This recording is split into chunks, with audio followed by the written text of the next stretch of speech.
इसको खत्म करके तो फिर वर्डप्रेस की तरफ मूव करते हैं।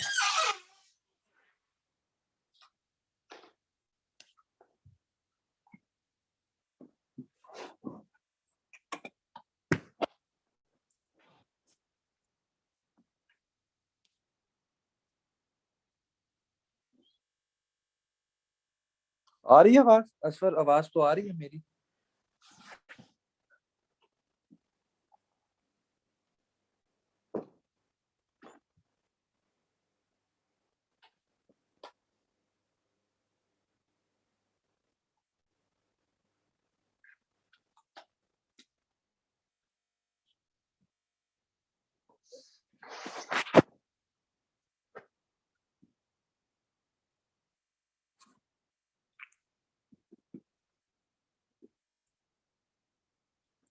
डिजिटल मार्केटिंग का अलग से कौन सा कोर्स इंट्रोड्यूस किया?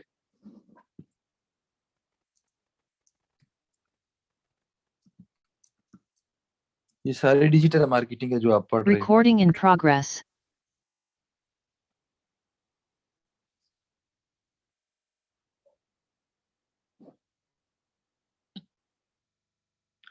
ऐसे नहीं होता मुदस्सिर, एक बंदे या दो बंदे की आपकी वेबसाइट पे आने से आपकी वेबसाइट रैंक नहीं होती। You need thousands of people to get ranked in Google, और इट्स नॉट इजी। हजारों लोग तो आपकी वेबसाइट पे आएंगे नहीं।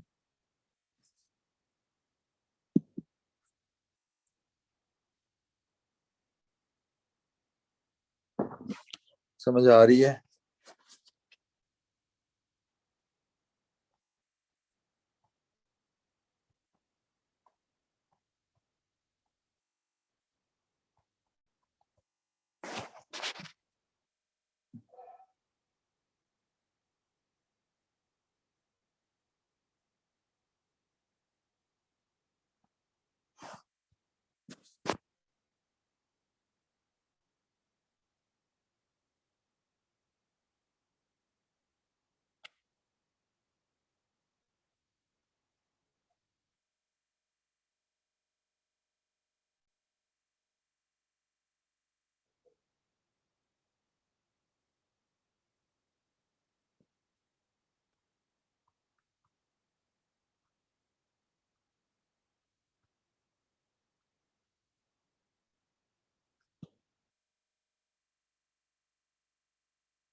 सही हो गया।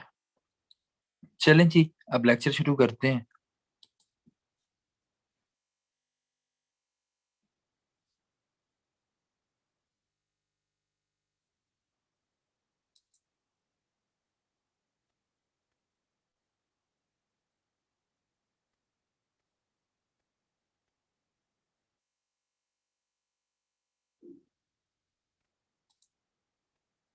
Recording in progress.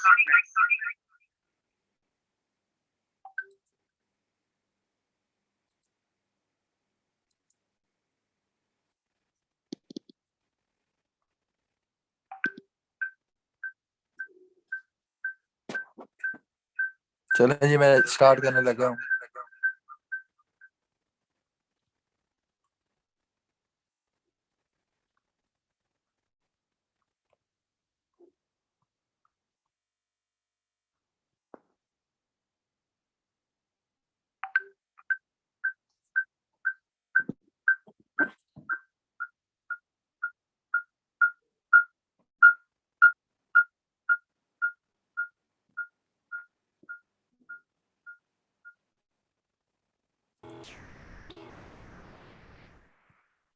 अच्छा जी, डन हो गया। तो चलें शुरू करते हैं लेक्चर। मैं स्क्रीन शेयर कर रहा हूँ।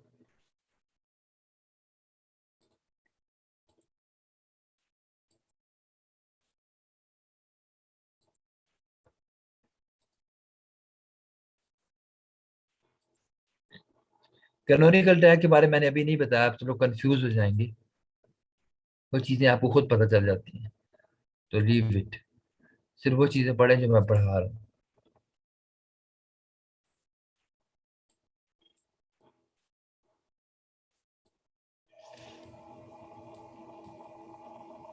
कल हमने क्या पढ़ा कि जो डुप्लीकेट कंटेंट क्या होता है कि एक वेबसाइट के ऊपर आपके पास एक जैसा कंटेंट पड़ा है, यानी आपकी वेबसाइट के ऊपर दो आर्टिकल हैं, उनका कंटेंट सेम है या उनका कंटेंट सिमिलर है, तो दिस इज कॉल्ड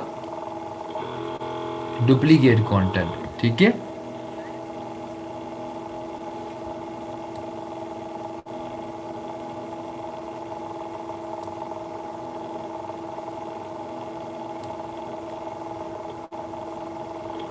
फिर मैंने आपको बताया page loading speed via Chrome, कि गूगल क्रोम के थ्रू आप जब वेबसाइट चलती है तो आपकी वेबसाइट की परफॉर्मेंस क्या है, आपकी वेबसाइट कितना टाइम लेती है लोड होने में, आपकी वेबसाइट कितनी जल्दी लोड होती है, क्या क्या रिसोर्सेज हैं, वेबसाइट किस तरीके से लोड होती है।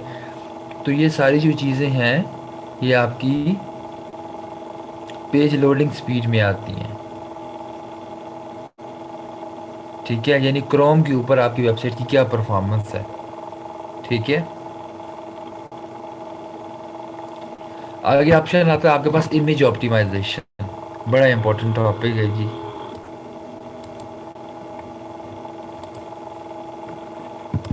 बाउंस रेट सारों को पता चल गया ना।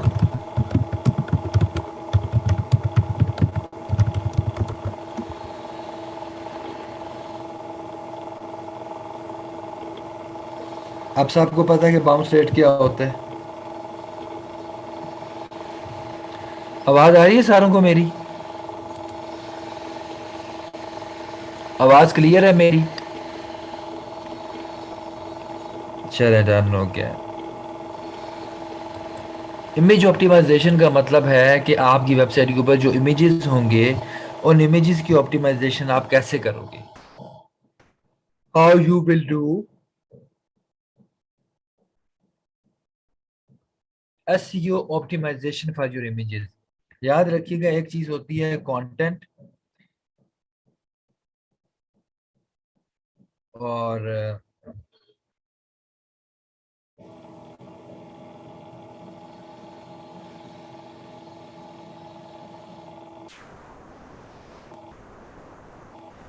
यानी रिटन टेक्स्ट फॉर्म में कंटेंट होता है। अच्छा, डिस्टॉर्शन है आवाज में आज?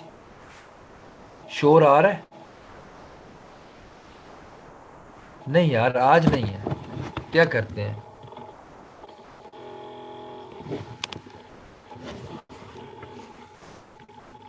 आज तो बिल्कुल भी नहीं है।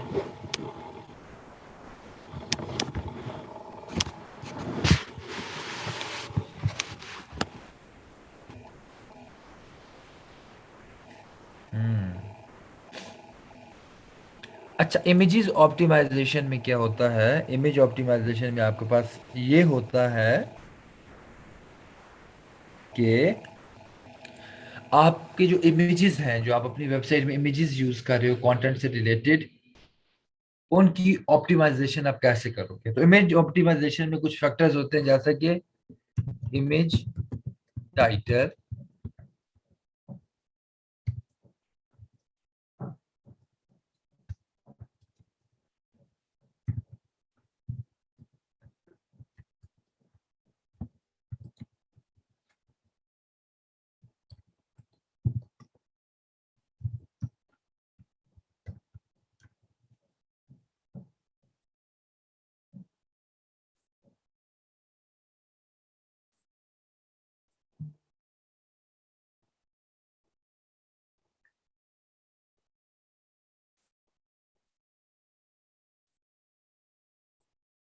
ये लें जी, आपके पास ये ऑप्शन आ गया, आपके पास इमेजेस ऑप्टिमाइजेशन का ऑप्शन आ गया। ठीक है। अब इमेजेस ऑप्टिमाइजेशन में हमारे पास फर्दर कुछ और चीजें भी हैं। ठीक है। सबसे पहली चीज है इमेज टाइटल। याद रखिएगा, आर्टिकल टाइटल और इमेज टाइटल को आपस में कंफ्यूज मत कीजिएगा। आर्टिकल टाइटल आपके आर्टिकल का मेन टाइटल होता है, मेन टाइटल आपके आर्टिकल का। ठीक है, आपके आर्टिकल का मेन टाइटल होता है आर्टिकल टाइटल, और उस आर्टिकल में जो आप इमेज यूज कर रहे हो उस इमेज का अपना टाइटल होता है। ठीक है। लेट्स से मैं अगर एक आर्टिकल ओपन करूं,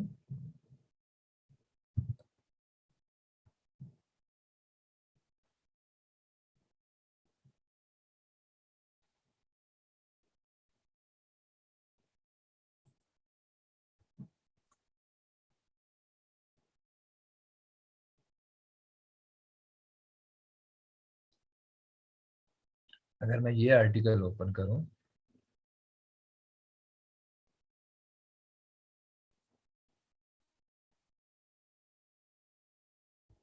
देखिए, तो अब ये आर्टिकल है जिसमें लिखा from zero to millionaire in 5 years, only 23 years old. अब ये एक आर्टिकल है उस बंदे की सक्सेस स्टोरी के बारे में जो कि सिर्फ 23 साल का, एंड इज अ मिलियनेयर। ठीक है, तो अगर आप स्क्रॉल डाउन करो तो ये देखो, इस आर्टिकल में मैंने इमेज यूज किया हुआ है। इस आर्टिकल में मैंने क्या यूज किया हुआ है? इमेज। तो इमेज बेसिकली आर्टिकल्स के अंदर यूज किए जाते हैं। इमेज बेसिकली आर्टिकल के अंदर यूज किए जाते हैं। तो कंटेंट क्या होता है? टेक्स्ट जो हम लिखते हैं, देखो, ये टेक्स्ट कंटेंट है। ये जो टेक्स्ट है, this is content of that article ना। तो इसी तरह image is also content of that article. अगर आप वीडियो यूज करते हो तो video is also content of that article. ठीक है,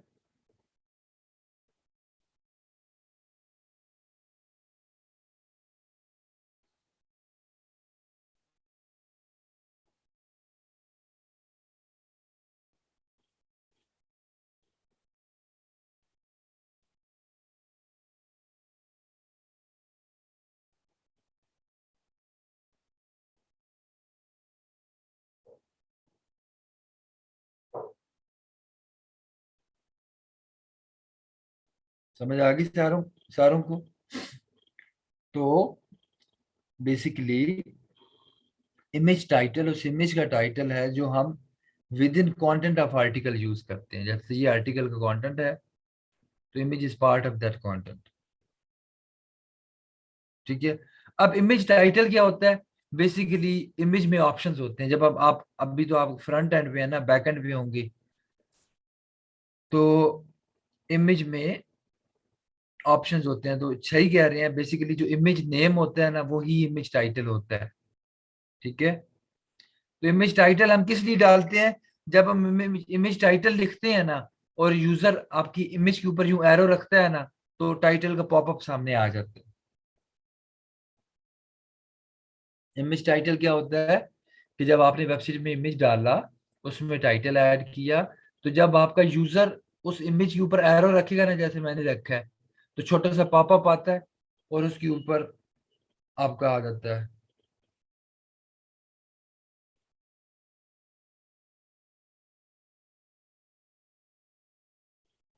उसके ऊपर इसका नेम आ जाता है।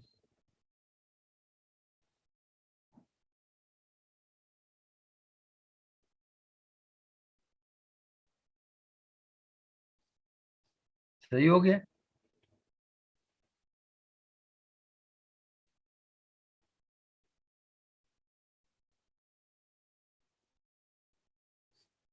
यहाँ तक सब क्लियर है?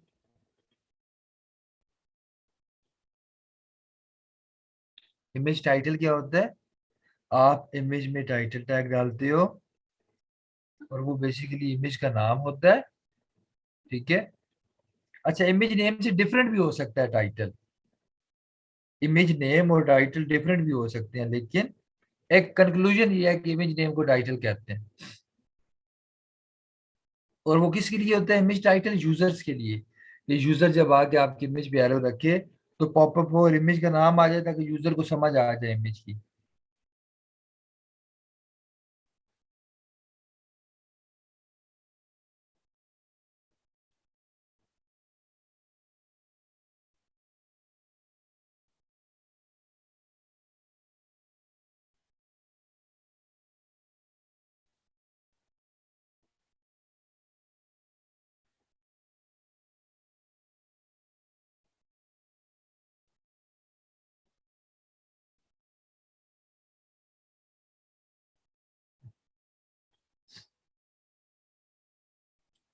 अच्छा, very nice question Shifat. Image title क्या होता है? जिसमें आप उस इमेज के बारे में कुछ लिखते हो, उस इमेज का टाइटल क्या है?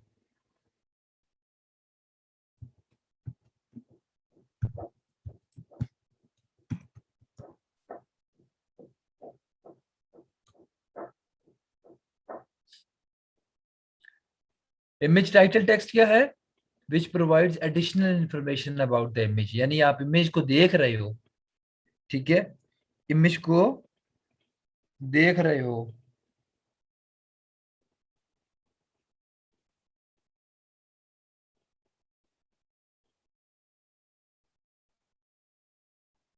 आपको समझ नहीं आ रही, आप यूजर को एडिशनल इंफॉर्मेशन देना चाहते हो, तो उसके लिए हम इमेज टाइटल लिखते हैं। ठीक है।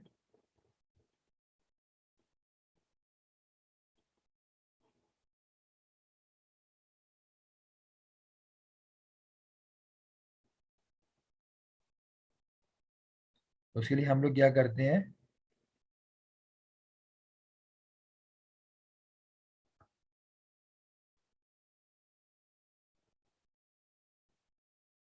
इमेज टाइटल लिखते हैं। ठीक है। इमेज टाइटल को उतनी ज्यादा इंपॉर्टेंस नहीं है, अगेन आपको बता रहा हूँ। ये इमेज टाइटल हम लिखते हैं यूजर को एडिशनल इंफॉर्मेशन प्रोवाइड करने के लिए। You need to provide additional information to the user.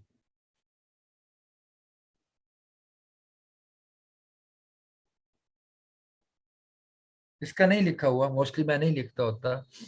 मैं आपको वही बता रहा हूँ कि इमेज टाइटल को इतना ज्यादा इंपॉर्टेंट नहीं है, ये सिर्फ थोड़ी एडिशनल इंफॉर्मेशन प्रोवाइड करने के लिए लिखा जाता है। ठीक है। अच्छा।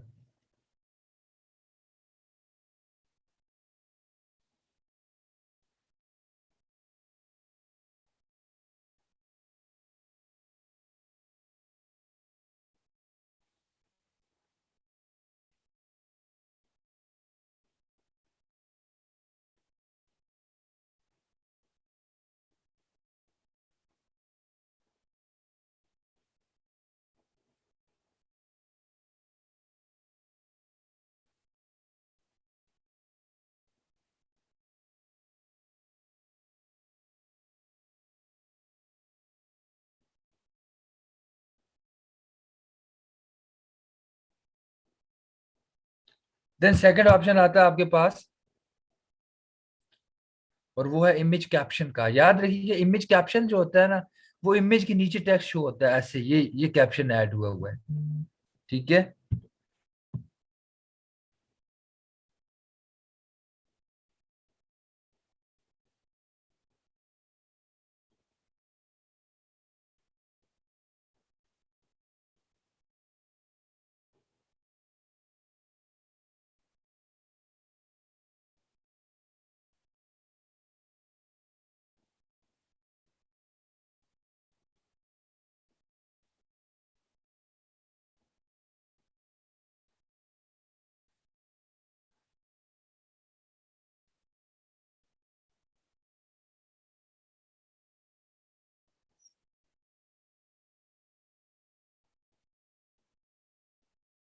आवाज आ रही है सारों को?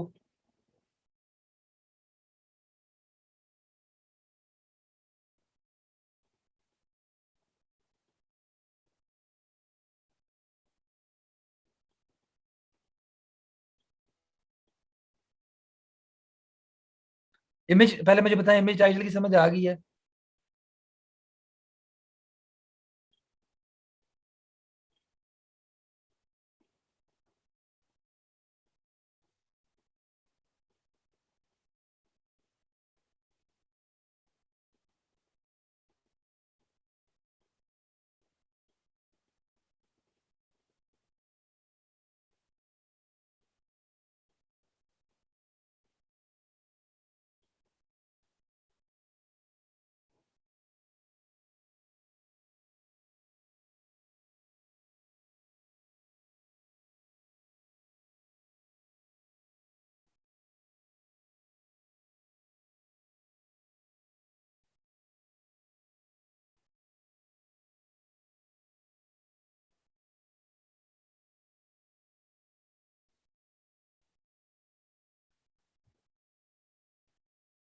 जो इमेज कैप्शन होता है ना, वो इमेज के नीचे आता है ऐसे।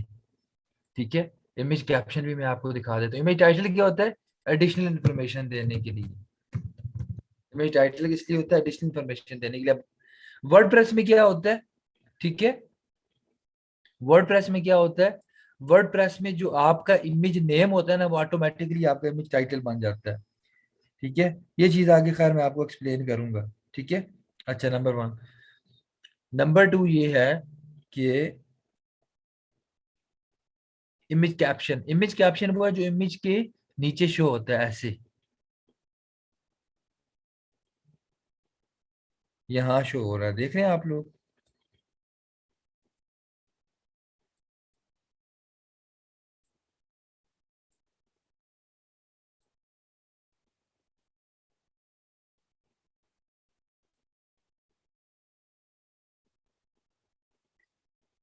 तो ये क्या होता है, बेसिकली इमेज कैप्शन कुछ एक्स्ट्रा या इंपॉर्टेंट इंफॉर्मेशन देने के लिए, जैसे मोस्टली कैप्शन में हम लिखते हैं photography credits by this, photographer का नाम लिख दिया, वेबसाइट का नाम लिख दिया, या मैंने इसके बारे में अब क्या लिखा कि ये जो है ये नेशनल डिजाइन कॉन्फ्रेंस पे एज अ पैनलिस्ट बात कर रहा है।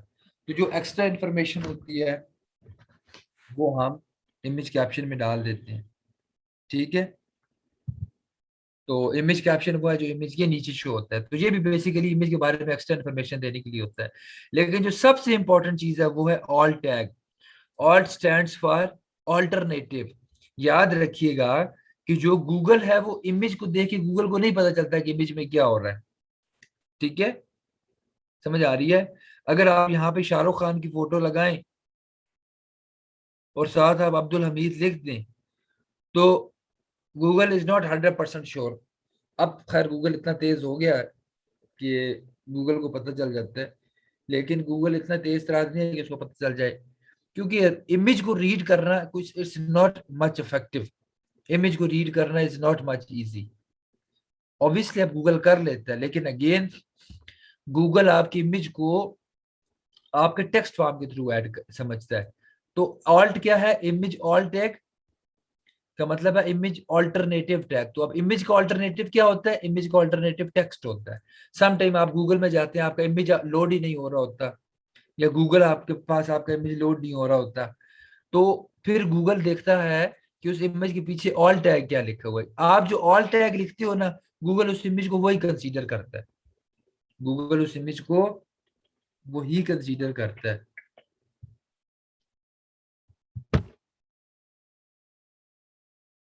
आप जो ऑल टैग लिखते हो,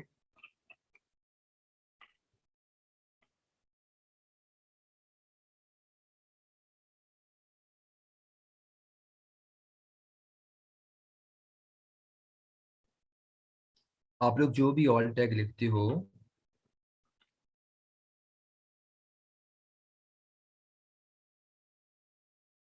गूगल उसको आपका इमेज टेक्स्ट के तौर पे कंसीडर करता है। क्योंकि देखो टाइटल और कैप्शन तो यूजर्स के लिए है। जो आपने टाइटल और कैप्शन लिखा वो यूजर को नजर आता है, जो इमेज ऑल टैग है वो यूजर्स को नजर नहीं आता।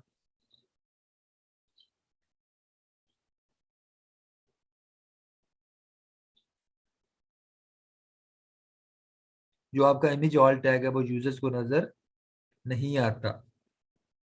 ठीक है, इमेज ऑल टैग बैकएंड पे होता है, वो सिर्फ सर्च इंजन को नजर आता है।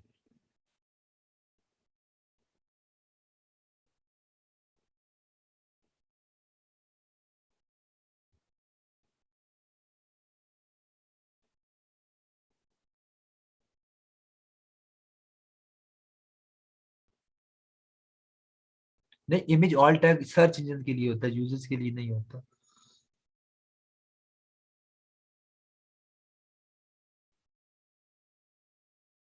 इमेज ऑल टैग है वो सर्च इंजन के लिए होता है, यूजर्स के लिए नहीं होता।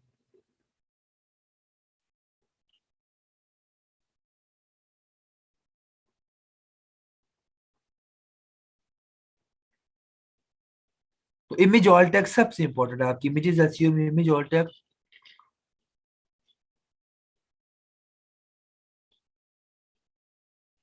इमेज ऑल टैग आपकी इमेजेस एसईओ में सबसे ज्यादा इंपॉर्टेंट है।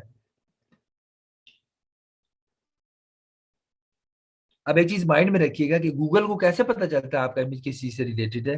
गूगल आपकी इमेजेस के ऑल टैग्स को देखता है। गूगल आपकी इमेज के ऑल टैग को देखता है। आपकी इमेज की ऑल टैग को देख के गूगल को पता चलता है इमेज किस चीज के बारे में। अब ऑल टैग के कुछ रूल्स है वो देखिए। देखिए, image all tag should must contain the primary keyword. image alt tag should must contain the primary keyword।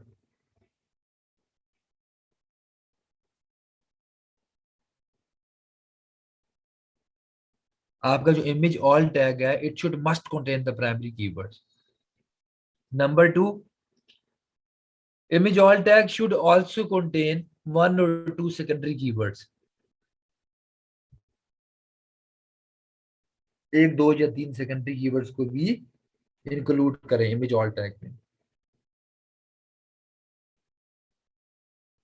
Number three, image all tag shouldn't be more than 5 to 6 keywords, मतलब 5 to 6 word से ज्यादा ना हो, यानी जो long tail ही होगा, maximum 5-6 word से ज्यादा ना हो।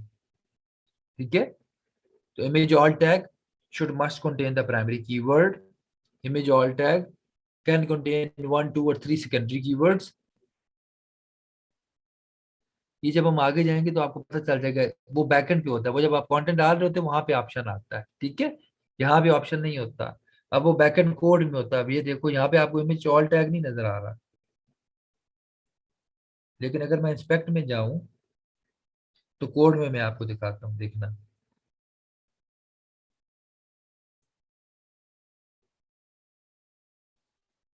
अगर मैं इस कोड में आऊं तो यहाँ पे ऑल टैग पड़ा होगा, ये देखें, ये पड़ा ऑल टैग, मेरा एरो देखिए।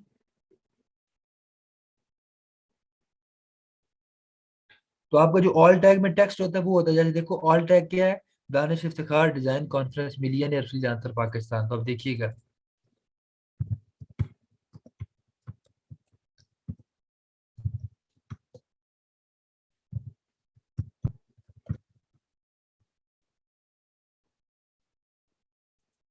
मेरी इस वेबसाइट की वजह से कंटेंट इतना रैंक नहीं हो रहा आजकल, क्योंकि मैं इस पे काम नहीं कर रहा।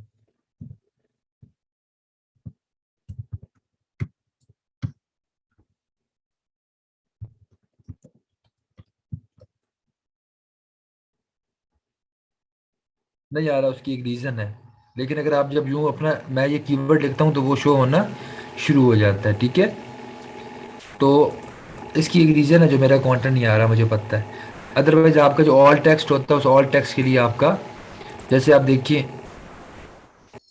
अगर आप मेरा यहाँ पे लिखिए उस्मान अवान, तो देखिए एक्टिविस्ट का ऑप्शन यहाँ पे आता है आपके पास। ठीक है, अगर मैं इसको रिमूव भी कर दूं हिस्ट्री में से, तो फिर भी आप देखेंगे कि आपके पास आता है। ठीक है, ये देखिए उस्मान खान के साथ एक्टिविस्ट का ऑप्शन आ रहा है। जब हम आप इसको ओपन करते हैं तो ये मेरा कंटेंट सामने आना शुरू हो जाता है।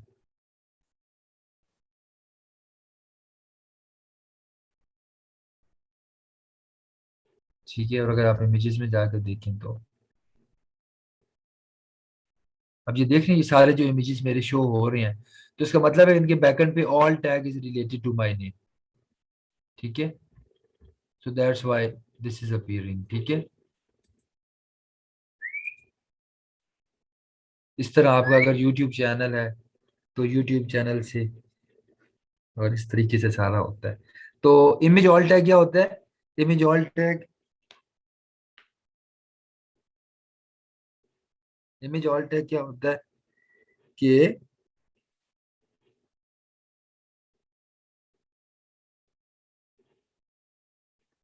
इमेज ऑल टैग ये होता है कि आप ऑल्टरनेटिव टैग डालते हो कि अगर आपका इमेज लोड नहीं हो रहा तो वो शो हो। Plus number two, all tag होता है कि आपकी इमेज में हो क्या रहा है, आपका इमेज किस चीज से रिलेटेड है। ऑल टैग सर्च इंजन के लिए लिखा जाता है। आप ऑल टैग में जो कीवर्ड डालते हो, सर्च इंजन उस कीवर्ड के लिए आपकी इमेज को इंडेक्स कर लेते हैं।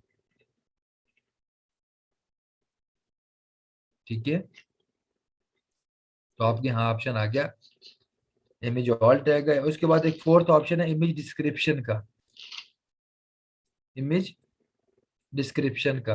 अब इमेज डिस्क्रिप्शन में आप इमेज को डिस्क्राइब करते हो कि आपकी इमेज में क्या हो रहा है, या क्या इंपॉर्टेंट इंफॉर्मेशन थी, या कुछ और इस तरह। ठीक है,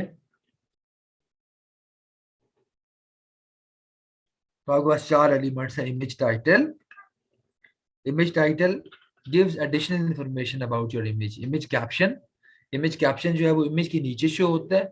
it gives extra option details for your image. सबसे इंपॉर्टेंट है इमेज ऑल टैग। अगर आपने टाइटल कैप्शन नहीं भी डाला काम चल जाएगा। डिस्क्रिप्शन तो हम बहुत कम यूज करते हैं, लेकिन इमेज ऑल्ट के बगैर इमेज इज नॉट कंप्लीट। कोई भी जो इमेज है उसमें image alt,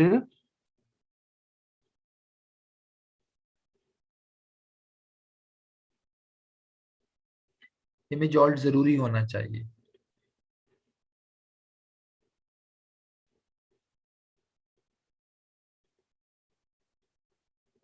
without image alt आपका इमेज कंप्लीट नहीं होता।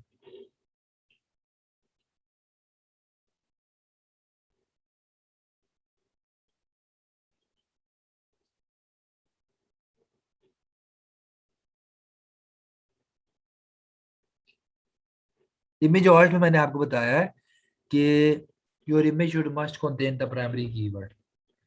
ठीक है।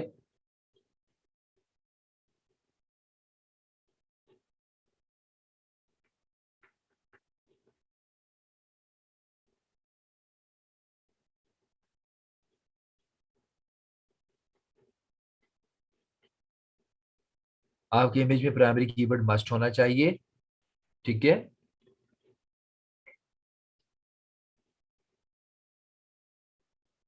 नंबर टू, आप 1 2 या 3 सेकेंडरी कीवर्ड यूज कर सकते हैं। ठीक है।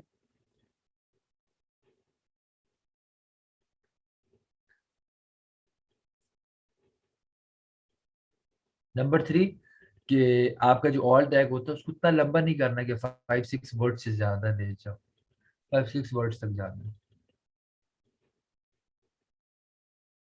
5 6 वर्ड से ज्यादा लेकर नहीं होना चाहिए। 5 6 वर्ड्स की बात कर रहा हूँ, करेक्टर्स की नहीं। ठीक है। तो इस तरीके से आपके मैसेज ऑप्टिमाइज, अब ये सिर्फ ये चीजें ज़हन में रखिए। कल जब हम आगे जाके प्रोसीड करेंगे तो आपको सारी चीजें आप देखेंगे किस तरीके से होती हैं। ठीक है। अच्छा, फिर आ रहा है कंटेंट अपडेट्स। याद रखो, आपने एक आर्टिकल लिखा। ठीक है। लेट्स से आपने एक आर्टिकल लिखा कि गोल्ड प्राइस क्या है, तो after few days gold price change हो जाती है। या आपने एक आर्टिकल लिखा कि जो डिफरेंट मोबाइल कंपनीज हैं उनके इंटरनेट पैकेजेस की डिटेल्स लिखी। लेट से इंटरनेट पैकेजेस की प्राइस चेंज हो जाती है, इंटरनेट पैकेजेस की जो डिटेल्स हैं वो चेंज हो जाती हैं। तो देखो, आप जब कंटेंट लिखते हो, आर्टिकल लिखते हो, तो सम टाइम क्या होता है कि आपने आर्टिकल में जो चीजें लिखी हैं वो चीजें चेंज हो जाती हैं। वो चीजें चेंज हो जाती हैं, प्राइसेस चेंज हो जाती हैं, रूल्स एंड रेगुलेशंस चेंज हो जाते हैं। ठीक है। होता है ना इस तरीके से। या आपने एडमिशन क्राइटेरिया लिखा तो वो एडमिशन क्राइटेरिया चेंज हो गया, सिलेक्शन क्राइटेरिया लिखा वो चेंज हो गया। तो इस तरीके से चीजें होती हैं ना। तो अगर आपने कोई ऐसा कंटेंट लिखा है आर्टिकल, ठीक है, कि लेट से किसी जॉब के लिए आपका सिलेक्शन क्राइटेरिया क्या है, तो आर्टिकल सिर्फ आप तो नहीं लिखते, 10 12 और वेबसाइट्स में भी लिखा हुआ है। ठीक है। तो अब जब आप आर्टिकल लिखते हो और उसकी डिटेल्स चेंज हो जाती हैं और बाकी वेबसाइट्स वाले उसको कंटेंट को अपडेट कर देते हैं विद रीसेंट चेंजेस, और आप नहीं करते, तो गूगल को पता चल जाता है कि बाकी लोगों ने किया, इस बंदे ने नहीं किया, इस बंदे को भी कंटेंट को अपडेट करना चाहिए था। उसका मतलब है कि इस बंदे ने गलती किया। तो याद रखिएगा, एक तो ये ऑप्शन हो गया कि आपका कंटेंट इस तरह का है कि उसमें चेंजेस आते हैं। दूसरी चीज होती है आउटडेटेड कंटेंट। आउटडेटेड कंटेंट मतलब होता है पुराना। क्योंकि देखो, हर थोड़े टाइम के बाद चीजों में इंप्रूवमेंट आ रही है, जिद्दत आ रही है, इनोवेशन आ रही है। तो लेट से अगर आपने एक आर्टिकल 2019 में लिखा तो वो 20 और 21 में आउटडेटेड हो जाता है। 20 और 21 में क्या हो जाता है, वो आउटडेटेड हो जाता है। तो तरीका क्या होता है कि जो आपने आर्टिकल 2019 में लिखा, आप जब 2020 में आए उस कंटेंट को थोड़ा सा अपडेट करो। अब होगा क्या, लेट से 2020 में आपने कंटेंट को अपडेट किया, थोड़ा सा रिमूव किया, थोड़ा सा ऐड किया, एक दो पैराग्राफ्स नए ऐड किए, पुराने कंटेंट को थोड़ा बहुत चेंज किया। तो जैसे आप उसके बाद दोबारा कंटेंट को पब्लिश करते हो, तो जो गूगल क्रॉलर्स होते हैं ना, गूगल क्रॉलर्स को एक अलर्ट चली जाती है कि लेट से मलाइका ने अपनी वेबसाइट का कंटेंट जो है वो अपडेट किया है।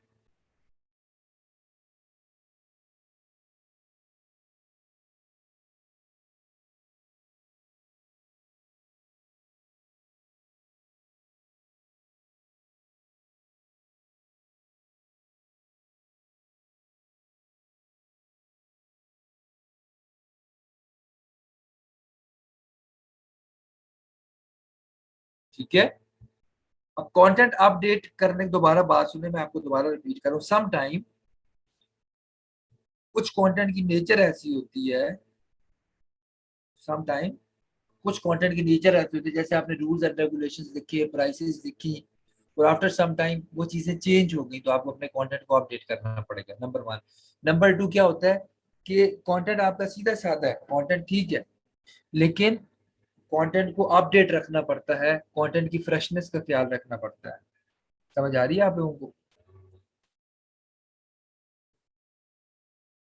कंटेंट की फ्रेशनेस का ख्याल रखना पड़ता है।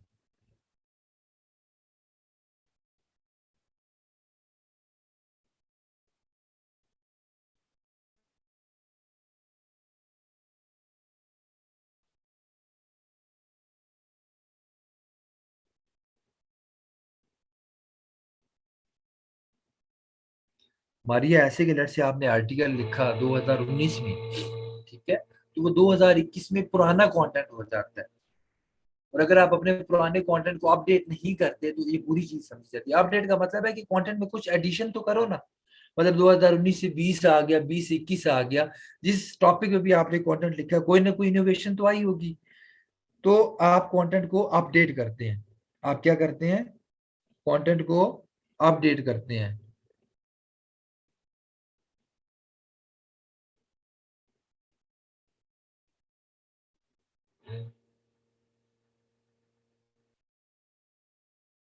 ठीक है, याद रखिए बड़ी इंपॉर्टेंट चीज होती है। तो जैसे आप अपने कंटेंट को अपडेट करते हैं तो गूगल के पास एक अपडेट जाती है कि इस बंदे ने कंटेंट को अपडेट किया है। तो कंटेंट अपडेट करने का मतलब है कि आप कंटेंट की फ्रेशनेस को मेंटेन रखते हैं। कंटेंट की फ्रेशनेस को मेंटेन कर रखने का मतलब ये है, ठीक है, कंटेंट की फ्रेशनेस को मेंटेन रखने का मतलब है कि आप कॉन्टिन्यूसली कंटेंट को इम्प्रूव कर रहे हैं। अगर एक 1.5 साल हो गया और आपने कंटेंट को अपडेट नहीं किया तो इसका क्या मतलब है? इसका मतलब है कि आपका कंटेंट आउटडेटेड हो गया। ठीक है। अच्छा, अब बात यह है कि अगर आप हर रोज ही कंटेंट चेंज करें तो ये भी गलत बात है। ठीक है।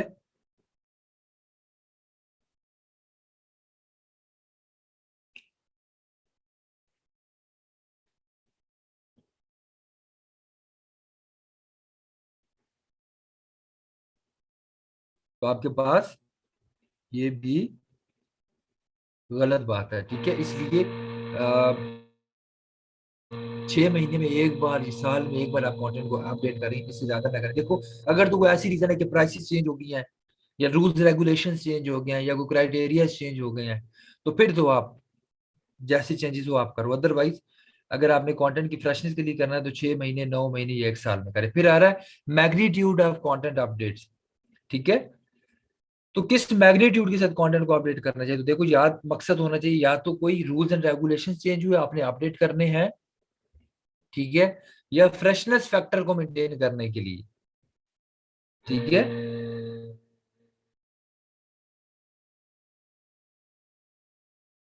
फ्रेशनेस को मेंटेन करने के लिए आप कर सकते हो। देन आ जाता है historical updates, page updates. Google देखता रहता है कि how often you update your website content. Google देखता रहता है कि आपने लास्ट टाइम कब अपडेट किया था, कैसी अपडेशन थी। अपडेट करने का मकसद कंटेंट को फ्रेशनेस मेंटेन रखना था, क्या था। ठीक है।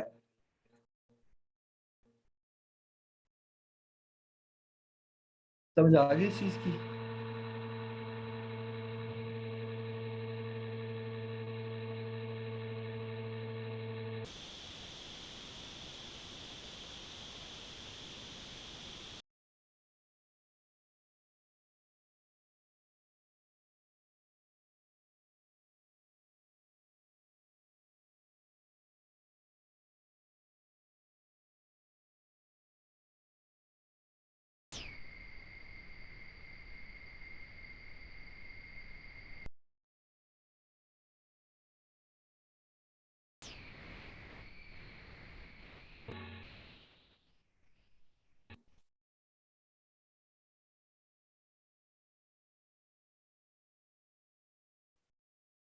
मैग्नीट्यूड मतलब मैग्नीट्यूड क्या था अपडेशंस का।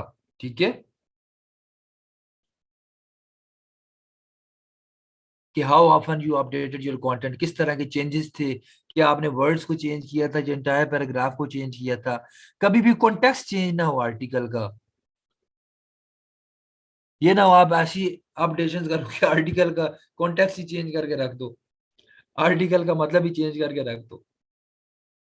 पहले how to reduce blood pressure था, उसको चेंज करके how to increase blood pressure कर दो। ऐसे नहीं, कॉन्टेक्स्ट, टॉपिक, प्राइमरी कीवर्ड कभी भी चेंज नहीं होना चाहिए। ठीक है। देन आ जाता है कीवर्ड परफॉर्मेंस। याद रखिएगा एक चीज है, देखो कि जो आपके कंटेंट के जो पहले 100 वर्ड्स है ना आपके आर्टिकल के, ये देखें जैसे ये है,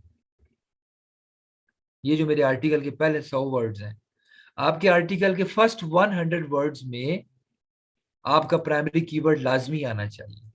क्यों? आपका मेन फोकस किस पे होता है पूरे कंटेंट में? प्राइमरी कीवर्ड पे। You have your main focus on the primary keyword. ठीक है।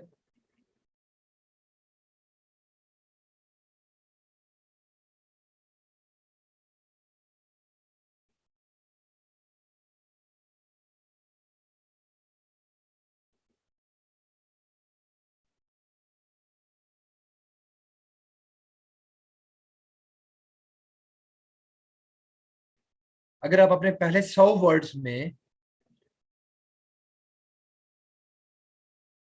अपना प्राइमरी कीवर्ड यूज करते हो, तो बेसिकली देखो, जब आप कंटेंट के शुरू में अपना कीवर्ड यूज करते हो तो वो एक फीलिंग जाती है कि ये content is written for this keyword. उससे यूजर को पता चल जाता है कि हाँ, इस कंटेंट में इस कीवर्ड से रिलेटेड बात हो रही है, इस कंटेंट में इस कीवर्ड से रिलेटेड बात हो रही है। ठीक है। यूजर को क्या पता चल जाता है कि इस कंटेंट में इस कीवर्ड से रिलेटेड बात हो रही है। ठीक है।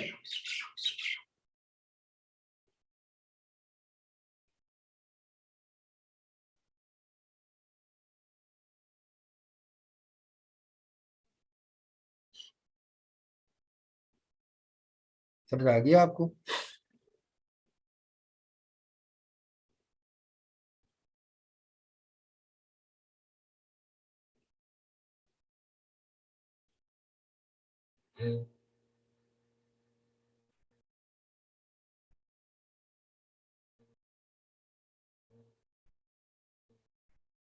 अगेन आपको बताता चलूं, कीवर्ड प्रोमिनेंस का मतलब ये है कि जो आपके कीवर्ड का स्टार्ट है, आपके आर्टिकल के जो स्टार्ट के 100 वर्ड्स हैं, देखो उसमें जैसे जब हम पेपर में लिखते थे तो हम लिखते होते थे मतलब हम कायद आजम के 14 नुकात की बात करने जा रहे हैं, और फिर हम नीचे हेडिंग दे देते। जो पहले 100 वर्ड्स होते हैं ना, उसमें आप अपने प्राइमरी कीवर्ड को यूज करते हो, जिससे पता चलता है कि आपके कंटेंट में कवर क्या करने जा रहे हो आप लोग। ठीक है। तो अगर आप अपने कंटेंट के पहले 100 वर्ड्स में अपने प्राइमरी कीवर्ड को यूज करते हो तो this is called keyword prominence. और इट गिव्स अ कॉन्टेक्स्ट। जब बंदा शुरू में कंटेंट पढ़ना शुरू करता है, उसको पता चल जाता है कि हाँ, ये कंटेंट इस कीवर्ड से रिलेटेड है। एंड ऑल्सो ये एक रेलिवेंट सिग्नल होता है। ठीक है। यानी जो फर्स्ट पैराग्राफ है आपके कंटेंट का, उसमें आप अपना प्राइमरी कीवर्ड यूज करते हैं एक बार। ठीक है। ताकि पढ़ने वाले को पता चल जाए कि ये जो कंटेंट है इस प्राइमरी कीवर्ड से रिलेटेड है।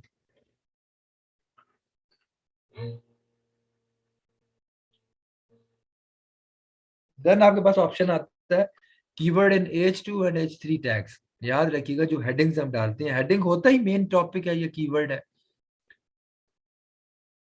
हेडिंग क्या चीज होती है? हेडिंग होती है main point. Heading main point होता है ना। जब भी आप आर्टिकल में हेडिंग डालते हो तो आप हेडिंग में मेन पॉइंट डालते हो या नहीं डालते, बताएं।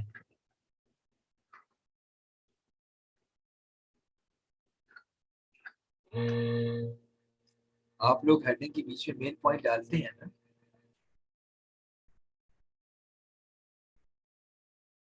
हाँ। तो heading is always main point. तो मेन पॉइंट जो होते हैं वो इंपॉर्टेंट पॉइंट्स होते हैं। ठीक है। तो हेडिंग के बीच में आपके हमेशा मेन कीवर्ड्स होते हैं, सेकेंडरी कीवर्ड्स हो सकते हैं। अब हर हेडिंग में आप प्राइमरी कीवर्ड तो नहीं डालते, तो लेकिन यह है कि हेडिंग्स में आप कीवर्ड्स ऐड करते हैं।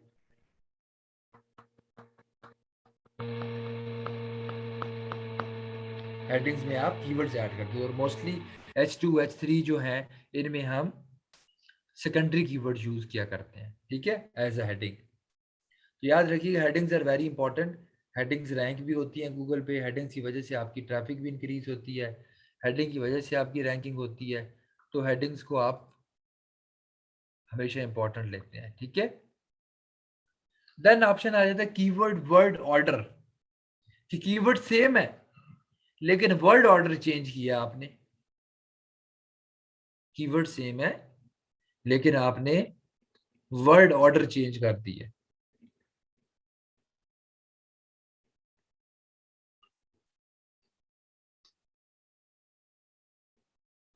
क्या है? कीवर्ड सेम है लेकिन आपने वर्ड ऑर्डर चेंज कर दिया।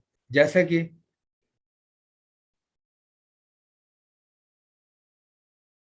जैसा कि एक कीवर्ड है, देखें, अब मैं आपको मजे की चीज बताता हूँ।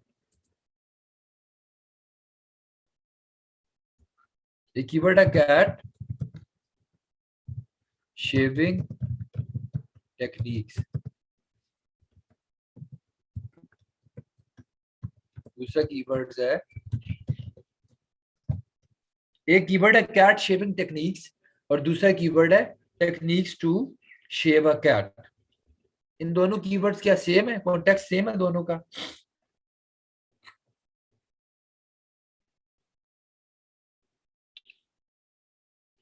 क्या दोनों कीवर्ड्स में सेम बात हो रही है या अलग बात हो रही है?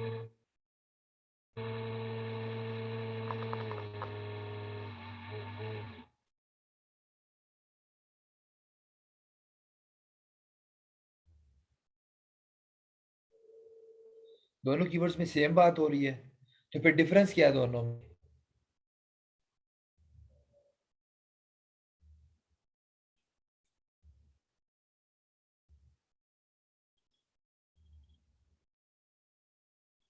दोनों में क्या डिफरेंस है?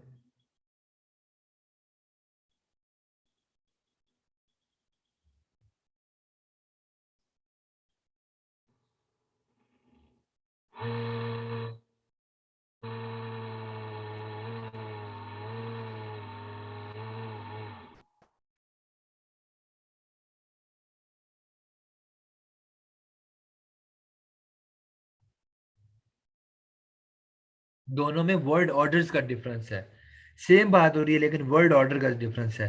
तो याद रखिएगा, वर्ड ऑर्डर चेंज होने से भी कीवर्ड का कंपटीशन और सर्च वॉल्यूम चेंज हो जाता है। अब कैट शेविंग टेक्निक का search volume techniques to shave a cat से ज्यादा है, ठीक है। इसी तरह इसका कंपटीशन भी ज्यादा हो सकता है। तो रिमेंबर वन थिंग, कि वर्ड ऑर्डर चेंज होने से भी आपका सर्च वॉल्यूम और ट्रैफिक चेंज और कंपटीशन चेंज हो जाता है, ठीक है। तो आप, अगर आप techniques to shave a cat करें तो you will get less traffic, लेकिन अगर आप कैट शेविंग टेक्निक्स करें तो यू विल गेट अ ज्यादा ट्रैफिक, ठीक है। समझ आ रही है आपको मेरी बात?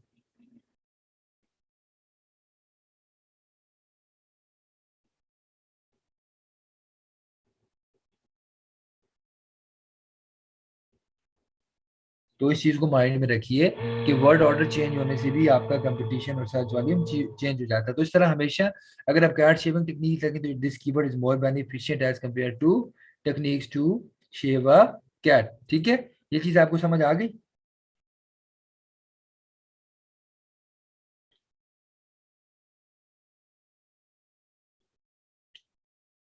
तो इसी तरह आप कीवर्ड्स का वर्ड ऑर्डर भी है जो वो सही चूज करते हैं, ठीक है।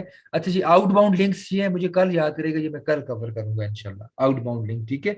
अभी पढ़ाऊंगा थोड़ा सा कॉम्प्लिकेटेड हो जाएगा, तो कल मुझे याद कराइएगा आउटबाउंड लिंक का। देन आ जाता है जनाब ग्रामर एंड स्पेलिंग। अगर आपके कंटेंट में ग्रामेटिकल एंड स्पेलिंग मिस्टेक्स हैं, अगर आपके कंटेंट में ग्रामर एंड स्पेलिंग मिस्टेक्स हैं, अगर आपके कंटेंट में ग्रामर एंड स्पेलिंग मिस्टेक्स हैं,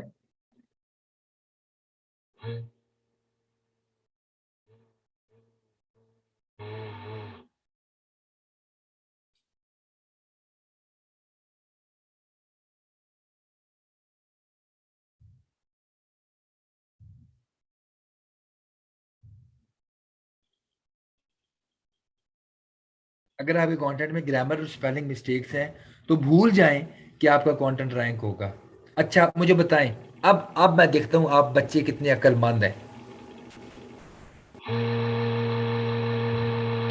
मुझे बताएं, अगर ग्रामर और स्पेलिंग मिस्टेक्स हैं तो आपका कंटेंट डी रैंक कैसे होगा? शाबाश। हम्म। अब पता चलेगा। वेरी नाइस उम्मे लैला।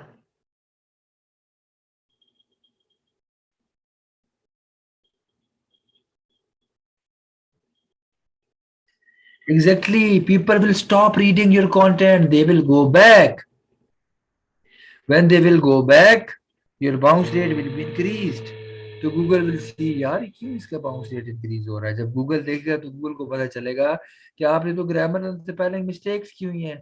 तो गूगल कहेगा बेटा निकलो पतली गली से, भागो, उठाओ अपना बिस्तर बोरिया और निकलो, दोबारा हमारी गली में नजर ना आना। ठीक है।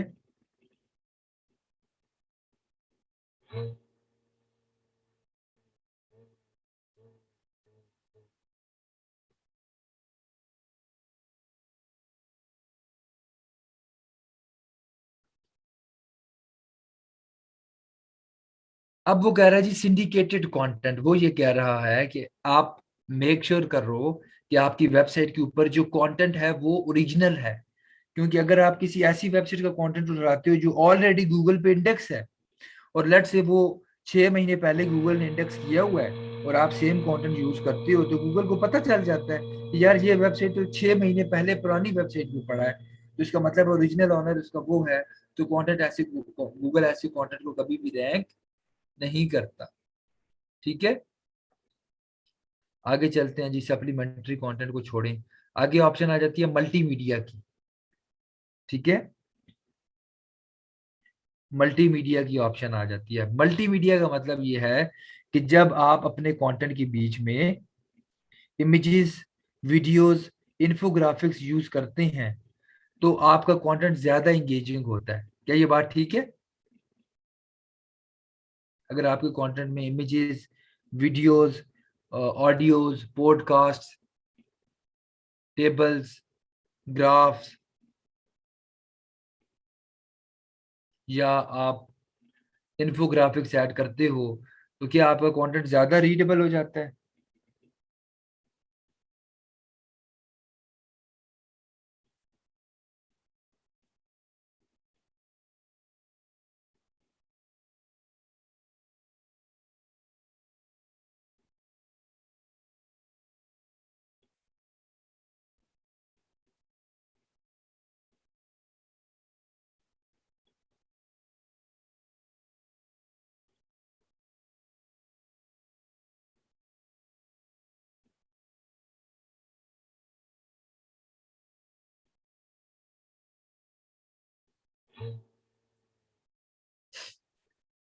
तो इस चीज की समझ आ गई आप लोगों को?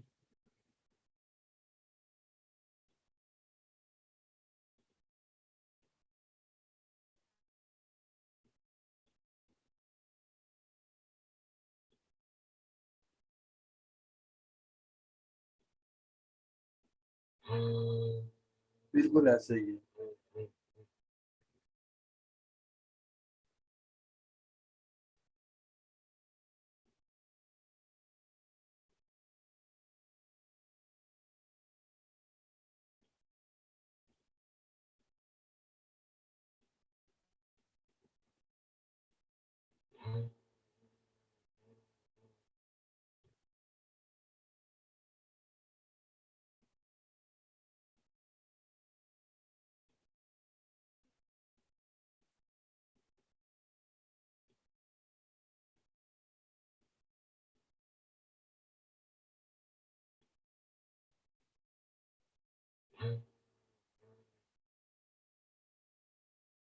ऐसा ही है। देन ऑप्शन आ जाता है ब्रोकन लिंक। ब्रोकन लिंक बड़ी इंपॉर्टेंट चीज समझिएगा। ब्रोकन लिंक का मतलब ये है कि कोई आपका आर्टिकल खोले, आपका आर्टिकल ओपन ही ना हो। जैसे ये देखो, ये अगर कोई आर्टिकल का लिंक ओपन करे तो ब्रोकन लिंक हो। ये तो रीडायरेक्ट लगा हुआ है, इस पेज पे आ गया। ब्रोकन लिंक का होता है कोई आपका पेज ओपन करे और आपकी वेबसाइट का पेज ओपन ही ना हो, ब्रोकन पेज आए।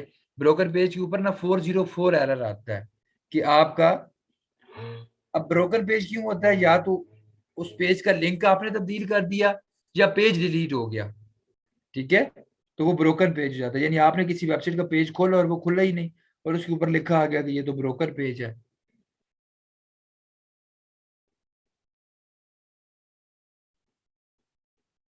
समझ आ रही है आपको मेरी बात?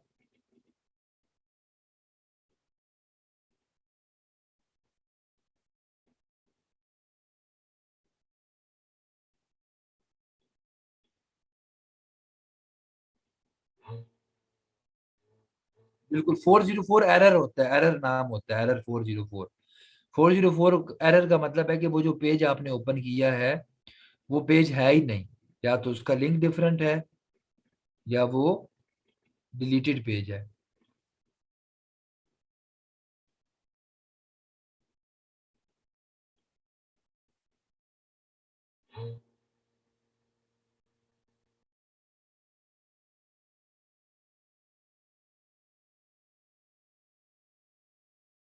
देखो, समटाइम क्या होता है, आपके साथ भी ये हुआ होगा कि आप ओपन करो और आपका पेज ओपन ना हो, अगर पेज डिलीट हो गया या उसका बैकएंड पे लिंक चेंज हो गया, आप गलत लिंक ओपन करो तो पेज ओपन नहीं होता, ठीक है।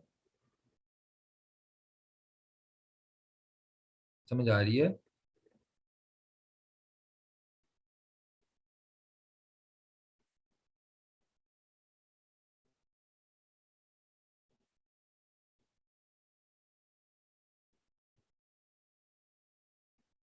तो 404 एरर आता है, ठीक है। तो अब अगर आपका एक आर्टिकल गूगल पे पड़ा है और एक बंदा उस पर क्लिक करता है, और बजाय इसके कि आपका आर्टिकल ओपन हो, आपका पेज डिलीट, आपका आपका लिंक ओपन ही नहीं होता और लिखा आ जाता है कि पेज नॉट फाउंड या एरर 404 नॉट फाउंड, तो क्या होगा? क्या होगा? बाउंस रेट कितना होगा? 100%। कितना होगा? 100%। और ये जो 404 एरर होता है ना, ये गूगल को खुद भी पता चल जाता है। तो अगर आपकी वेबसाइट पे ज्यादा पेज एरर्स हैं, पेज ब्रोकन पेजेस हैं, तो उससे ये नुकसान होगा कि आपका जो वो वेबसाइट है वो डी रैंक हो जाती है। ठीक हो गया?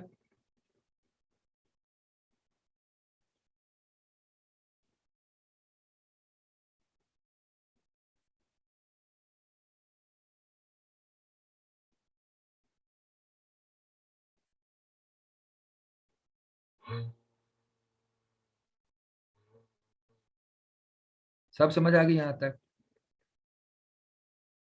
फिक्स कैसे करेंगे वो बाद में देखेंगे, वो बात की कहानी है। होता क्या है पहले ये तो जान ले।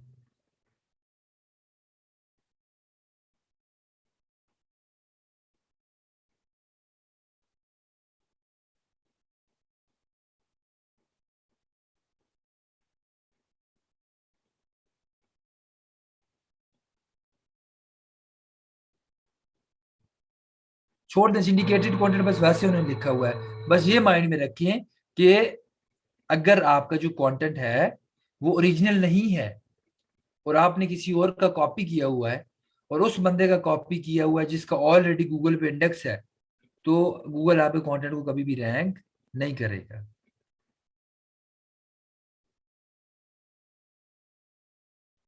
ठीक है।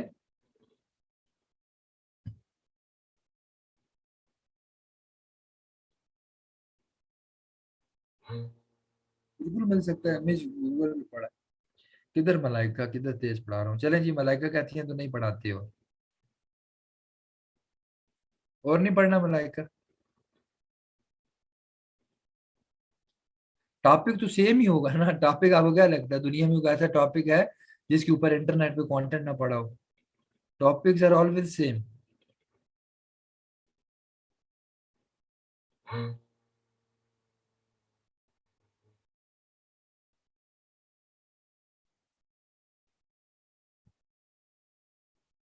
कंटेंट नहीं सेम होना चाहिए, टॉपिक इज ऑलवेज सेम।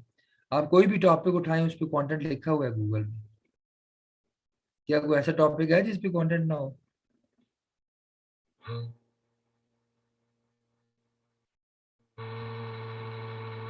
चलो मतलब आज टॉपिक जो है, कोई भी गूगल पे लिखा हुआ इस तरीके से सो चलो। अब आगे से हंस रही हैं, क्या मतलब यार, कितने आप खराब बच्चे हैं। एक आपकी बात मानो, आगे से हंसते हो आप लोग। बिल्कुल अच्छे बच्चे नहीं है। बात ना मानो वैसे नाराज, बात मानो तो हंसते हैं आगे से। कितने खराब बच्चे हैं, बस हमारे जमाने में कितने बादब बच्चे हुआ करते थे, वाह।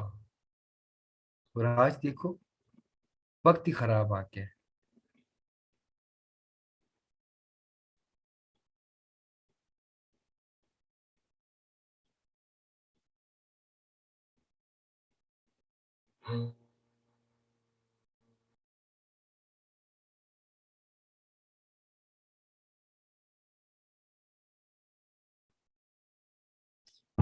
चलें जी, काफी है इतना।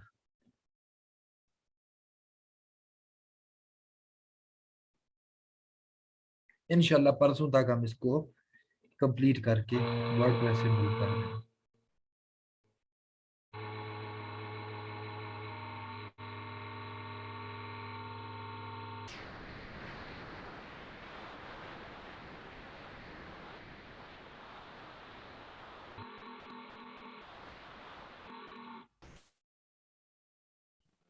जी सोनिया मुस्तफ़ा। अस्सलाम वालेकुम सर। वालेकुम अस्सलाम। सर मेरा ये था क्वेश्चन कि ना जब हम 404 एरर रिमूव करने के लिए पेज डिलीट करना चाहें परमानेंटली, ठीक, बेशक वो रीडायरेक्ट हो के आई है या किसी भी रीजन से वो ब्रोकन हो के आई है, जिस भी रीजन से, लेकिन अब हम उसे डिलीट करना चाहते हैं परमानेंटली, क्योंकि सर ये जो एरर है ना इसकी रिपोर्ट में वो फिर भी आते रहता है, चाहे हम वेबसाइट पे प्लगइन डाल के भी चेक करें वो कहता है कि कुछ भी नहीं है, लेकिन एरर की रिपोर्ट में फिर भी आता है कि ये अभी भी है आपकी वेबसाइट पे। सर वो कैसे डिलीट करें हम? दोबारा बताएं। सर 404 एरर वाला पेज परमानेंटली डिलीट करना हो तो कैसे करें? हालांकि वेबसाइट पे जब प्लग इन करते हैं तो देखो सर उससे देखो देखो, 404 पेज वो होता है जो है ही नहीं। जी 404 एग्जैक्टली कौन सा पेज होता है? जो है ही जो नहीं। एग्जिस्ट ठीक ही है नहीं करता, तो सर वो वो चीज जो जो एग्जिस्ट ही नहीं करती, how can you permanently delete it? वो तो ऑलरेडी एग्जिस्ट नहीं करती। जी एग्जैक्टली सर जब हम ये प्लग इन करते हैं तो रीडायरेक्ट वाला सर अब दो उसमें तो ऑप्शन होते हैं। पहला ऑप्शन ये होता है कि आप एक कस्टम पेज बनाते हो, ठीक है, जी 404 का, जिस पे आप कहते हो कि सोनिया जो आप पेज देख रही हो वो अवेलेबल नहीं है, और बाकी आर्टिकल्स हम उस पर दे रहे हैं। This is called custom 404 page. दूसरा ऑप्शन ये होता है कि वो जो 404 पेज आपका नहीं है, वो पेज हम बना लेते हैं, आर्टिकल लिख लेते हैं और उसको उस पेज से उस यूआरएल पे एक नया पेज बना लेते हैं। और तीसरा ये है, हम उस लिंक को रीडायरेक्ट कर देते हैं, जैसा कि ये देखो। सर समझ आ गई है कि किसी और लिंक पे चला जाए मैं वो दिखाता हूँ आपको, देखिए। किसी और ये पेज पे। देखो, ये देखो, नजर आ रहा है आपको? जी जी सर।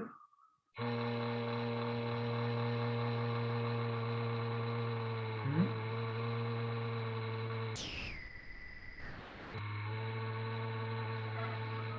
तो अब आप ये देखो, ये यूआरएल नजर आ रहा है आर्टिकल का, देखो। जी सर आ रहा है।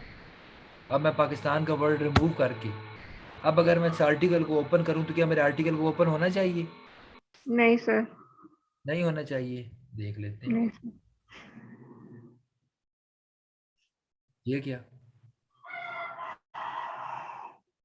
तो अब इस पे एक प्लगइन मैंने ऐड किया हुआ है कि वो बेसिकली उसको पता है सही लिंक किया, तो एक चीज मिसिंग हो तो वो खुद ही उसको कंप्लीट कर देता है। तो सर हमने वो प्लगइन कौन सा है? रीडायरेक्ट सर वो तो 404 मैंने भी रीडायरेक्ट किया कर हुआ दिया। था, लेकिन सर उसका भी तो इशू आ रहा था ना कि अगर मैं प्लगइन में जाके चेक करती हूँ तो मेरा कोई ऐसा पेज नहीं है जो ना हो या जिसमें इशू आ रहा, वो रिडायरेक्ट ना हो रहा हो। लेकिन सर जब एरर की रिपोर्ट खोलते हैं सर, उसमें तो वो पता नहीं हंड्रेड्स में बता देता है कि ये इतने सारे रिडायरेक्ट लिंक्स आपकी साइट पे पड़े हैं। सर उससे उससे तो हेल्थ में इशू आता है फिर साइट की। अब ये देखो, मेरा 404 का पेज नजर आ रहा है, देख रही हैं? जी सर। अब अगर मैं रीडायरेक्ट वाला प्लगइन इंस्टॉल नहीं किया हुआ मैंने, वो करता तो वो ये ना आता। तो जो वो आपको पेजेस बता रहा है ना कि इन ये रीडायरेक्ट नहीं हुए हुए, ठीक है, सर वो कहते उनको हैं ना ये 301 रीडायरेक्ट लगा दो। एक और प्लगइन है 301 रीडायरेक्ट लिखना, उसमें उनको सिमिलर पेजेस पे रीडायरेक्ट लगा दो वन बाय वन, वो भी वर्डप्रेस में प्लगइन है। सर वो कहते हैं रीडायरेक्टेड है और ये रिमूव होने चाहिए। अच्छा, जी। जो रीडायरेक्टेड है वो रिमूव होने चाहिए, होने ही नहीं चाहिए, वो हमारी साइट की हेल्थ के लिए अच्छे ही नहीं है। अब देखना पड़ेगा मुझे, आपको बात समझ नहीं लग रही। जब देखो वो है ही, एग्जिस्ट ही नहीं करते, तब हमने उनको वो किया हुआ है। एक और ऑप्शन है, वो है इधर देखो, उससे हम कहते हैं रिमूव आउटडेटेड कंटेंट। ये गूगल में है, ठीक है। जी। गूगल वेब मास्टर टूल पे वेबसाइट वेरीफाई है आपकी? जी सर। तो गूगल वेब मास्टर टूल में जाओ, इसमें एक ऑप्शन है रिमूव आउटडेटेड कंटेंट का। अपनी वेबसाइट को जिस गूगल वेब मास्टर टूल पे वेरीफाई किया, वहां पे जाकर आप वो जो पेजेस आपके रिमूव हैं लेकिन सर्च रिपोर्ट में आ रहे हैं, उन पेजेस को वन बाय वन यहाँ पे डालो, तो गूगल उनको अपने इंडेक्स से रिमूव कर देगा, फिर वो गूगल पे नहीं शो होंगी, ठीक है। सर ये देखें, अगर ना अब हम क्या आर्टिकल देखो, लिखते हो, हम कहाँ पे कोई देखो, एक। जी सर। कहाँ पे, किधर देखूँ? सर सॉरी, आई मीन सुने तो सर, अच्छा, जब हम करते हैं ना, ये टैग डालते हैं कंटेंट में, तो सर उस पे भी एक लिंक बन जाता है और फिर वो क्या, कहते हैं कि ये 404 है। किस पे ट्रैक पे लिंक डल जाता है? हम जब कोई कंटेंट लिखते हैं सर, उसके जो हम टैग्स डालते हैं, जैसे योस्ट एसईओ है, तो सर उसमें एक पोर्शन होता है जिसमें टैग्स डालने होते हैं ऑन पेज में। सर जब हम वो टैग्स डालते हैं तो वो उनके अलग अलग टैग पे अलग अलग लिंक बन जाते हैं और वो सर्च में भी आता है और फिर उस पे ये भी आता है 404। ऐसे कैसे हो सकता है जब आपने एक आर्टिकल लिखा है, जी उस सर। आर्टिकल में आपने एक टैग डाला है शोबिज का, तो शोबिज वाले टैग का जो लिंक होगा, जब मैं उसको ओपन करूंगा तो शोबिज वाला आर्टिकल शो होना शुरू हो जाएगा, 404 तो नहीं होगा। सर आर्टिकल शो नहीं होता ना सर, वो कहते हैं कि ये अलग से एक यूआरएल है और ये हाँ, जो है ना 404 है, इस पे कुछ भी है नहीं। नहीं नहीं, ऐसे नहीं होता ना, आप कोई गलती कर रही है या आपकी वेबसाइट की सेटिंग्स में कुछ भी। अब देखो, आपने एक आर्टिकल लिखा जी सर। और उस आर्टिकल का नाम है how to reduce blood pressure, ठीक है। जी सर मुझे समझ आ गया, बाय डिफॉल्ट तो ऐसे ही होना चाहिए, वही आर्टिकल ही शो होना चाहिए, पर सर ऐसा नहीं होता। फिर आपकी वेबसाइट का मसला है। फिर वेबसाइट में मसला कैसे ठीक करें? सबसे पहले तो मसला डायग्नोस करने का, मसला है क्या। सर मसला तो यही आ रहा है 404 एरर का, और रीडायरेक्ट करने के बावजूद भी सर वो वेबसाइट पे तो कहता है कोई रीडायरेक्ट नहीं है, लेकिन सर एरर की रिपोर्ट में वो कहता है कि आपके पास इतने सारे रीडायरेक्ट पेजेस पड़े हैं, उसको ठीक करो। देखना पड़ेगा, फिर सर कैसे? देखना पड़ेगा मुझे एग्जैक्ट इशू। देखो कोई भी इशू होता है ना, सोनिया, जी सर। सोनिया नाम है ना, जी जी। सोनिया, कोई भी इशू होता है सबसे पहले हम रूट कॉज एनालिसिस करते हैं कि असल मसला क्या है। अभी आपकी बात ना मुझे बेतुकी लग रही है, मतलब बेतुकी इस तरीके से लग रही है कि अगर आपने टैग डाला है और वो टैग आर्टिकल में डाला, तो टैग के अकॉर्डिंग आर्टिकल शो होना चाहिए ना।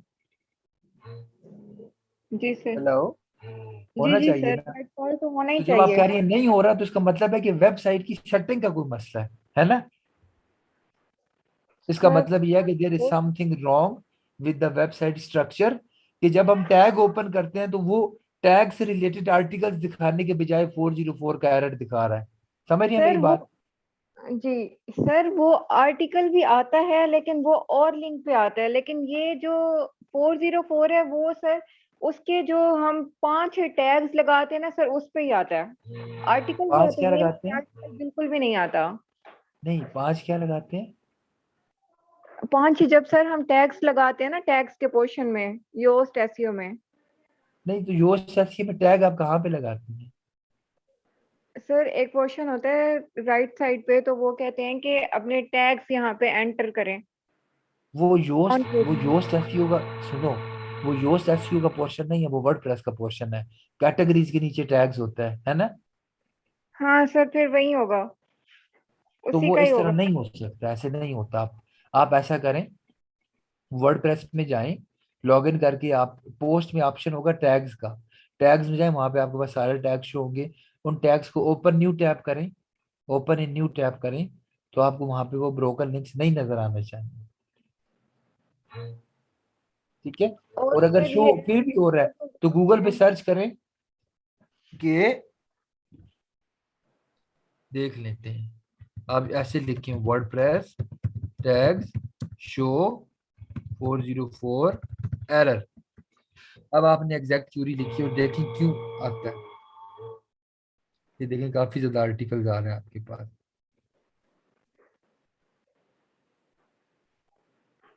और सर एक इश्यू सर, ये जैसे ये सेकंड लिंक है, इस पे सर 2 फरवरी 2018 लिखा हुआ है सर, ये भी हाँ, आता है और मैं ये चाहती हूँ ये ना आए, तो सर ये कैसे रिमूव क्या आता होगा? है दोबारा बताएं। सर ये जो सेकंड लिंक है, हाँ 404 एरर ऑन कैट सर, इस पे इसके नीचे एग्जैक्टली डेट लिखी हुई है हाँ, सर, ये शो नहीं होनी चाहिए। मैं चाहती हूँ जिस तरह आपने कहा कि उसे पता चल जाता है कि ये कंटेंट फ्रेश नहीं है, पुराना है, तो सर ये चीज है, ये कैसे रिमूव होगा? देखिए, how to hide date in,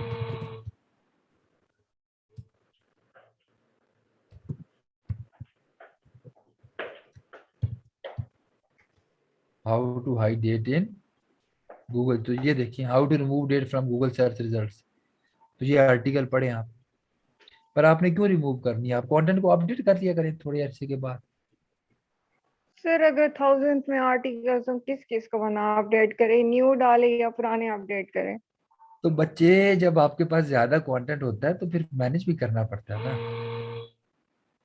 sir इससे तो जब अच्छा ज्यादा यही है बारिश कि होती है अपडेट ही ना हो। तो ज्यादा पानी आता है, जब ज्यादा आर्टिकल्स होते हैं तो ज्यादा मेहनत करनी पड़ती है। जी सर, लेकिन शॉर्टकट तो यही है ना कि अगर डेट ही ना हो तो। शॉर्टकट नहीं है, दुनिया में कोई शॉर्टकट नहीं है। There is not even a single shortcut for a long term success. I mean sir smart work, sir smart ये वर्क और मतलब शॉर्ट वर्क में जमीनों आसमान डिफरेंस का है। फर्क है। जी सर। स्मार्ट वर्क का मतलब है लेस एफर्ट के साथ मैक्सिमम आउटपुट अचीव करना। जी और सर, सर मैं यही कह शॉर्टकट का रही थी। मतलब क्या है कि लेस, विदाउट एफर्ट, कोई जुगाड़ लगाना, रिस्क लेना। तो आप ना ये देखो जरा, वो कह रहा है कि आप वर्डप्रेस की सेटिंग्स में जाओ, परमालिंक्स को जाके चेक करो। मुझे भी लगता है परमालिंक्स का कोई मसला है। ठीक है? जी वैसे जी। ही ना, एक बार अपने वर्डप्रेस में जाओ, परमालिंक्स को क्लिक करके ना सेव करो, माइट भी आपका मसला हल हो जाए। ठीक है?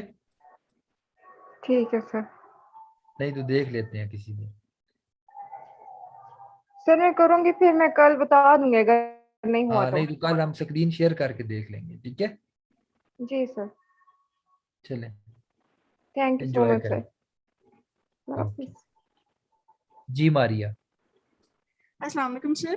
वालेकुम अस्सलाम। सर मुझे आपसे पूछना था कि आप ना कोई साइट जो है वो सजेस्ट कर दें ग्रामर वेरिफिकेशन के लिए और उसके लिए डुप्लीकेट कंटेंट के लिए प्लेजरिज्म देखने के लिए। देखो, प्लेजरिज्म देखने के लिए एक वेबसाइट है, वो है copyscape.com। क्या है?